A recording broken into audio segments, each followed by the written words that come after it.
دولت دارین ہوگی اس سوالی ہاتھ میں، دولت دارین ہوگی اس سوالی ہاتھ میں، آپ خالی ہاتھ رکھ دیں میرے خالی ہاتھ میں، دولت دارین ہوگی اس سوالی ہاتھ میں، دولت دارین ہوگی اس سوالی ہاتھ میں، آپ خالی ہاتھ رکھ دیں میرے خالی ہاتھ میں، آپ خالی ہاتھ رکھ دیں میرے خالی ہاتھ میں، اور روشنی کی بھیک لینے آپ کی سرکار سے،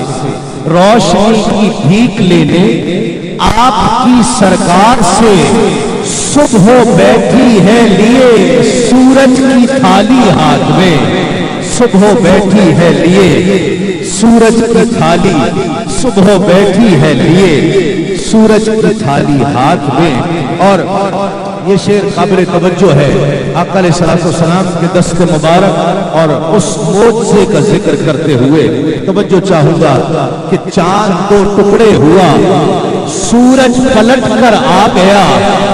چاند دو ٹکڑے ہوا، سورج پلٹ کر آ گیا، ارے کیسی قوت کیا کشش تھی ذوالجلالی ہاتھ میں، کیسی قوت کیا کشش تھی ذوالجلالی ہاتھ میں، کیسی قوت کیا کشش تھی ذوالجلالی ہاتھ میں۔ اور اے میری تقدیر تو جو اور تھوڑا ساتھ دے، اے میری تقدیر تو جو اور تھوڑا ساتھ دے، نعت ہونٹوں پر رہے روزے کی جالی ہاتھ میں، نعت ہونٹوں پر رہے روزے کی جالی ہاتھ میں۔ اور یہ میرے نزدیک حاصل کلام شعر،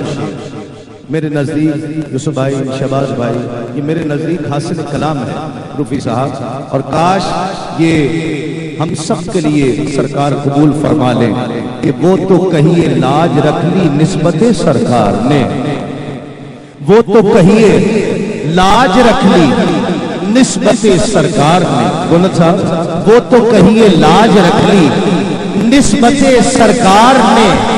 ورنہ کیا تھا حشر کے دن میرے خالی ہاتھ میں، ورنہ کیا تھا حشر کے دن میرے خالی ہاتھ میں، وہ تو کہیے لاج رکھ لی نسبت سرکار نے، ورنہ کیا تھا حشر کے دن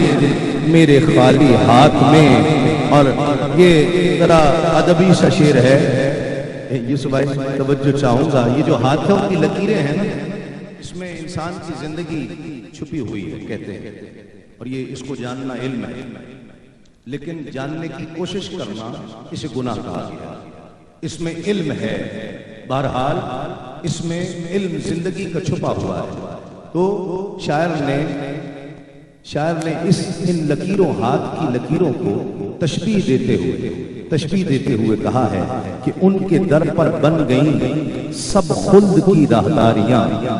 ان کے در پر بن گئیں سب خلد کی راہداریاں، ورنہ کچھ بے ڈھب لکیریں تھی سوالی ہاتھ میں، ورنہ کچھ بے ڈھب لکیریں تھی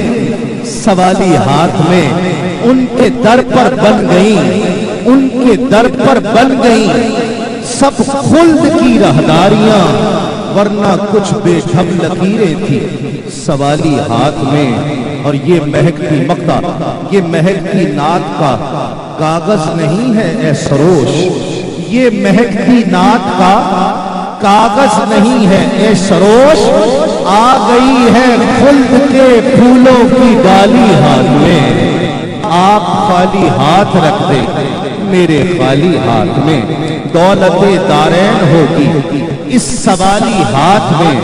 آپ خالی ہاتھ رکھ دیں، آپ خالی ہاتھ رکھ دیں۔ شاعر جانتا ہے کہ جس ہاتھ میں صرف وہ ہاتھ آ جائے اس کی دنیا بھی سنور جاتی ہے، آخرت بھی سنور جاتی ہے۔ جس ہاتھ میں وہ خالی ہاتھ آیا ہے، وہ ہاتھ صدیق اکبر کا ہاتھ ہو گیا ہے، وہ ہاتھ فاروق اعظم کا ہاتھ ہو گیا ہے، عثمان غنی کا ہاتھ ہو گیا ہے، وہ حیدر کرار کا ہاتھ ہو گیا ہے، وہ حسن و حسین کا ہاتھ ہو گیا ہے، اور جس ہاتھ میں وہ ہاتھ آ جاتا ہے بس اس کی بگڑی بن جاتی ہے۔ آپ خالی ہاتھ رکھ دیں میرے خالی ہاتھ میں دولت دارین ہوگی، اس سوالی ہاتھ میں آپ خالی ہاتھ رکھ دیں، آپ خالی ہاتھ رکھ دیں۔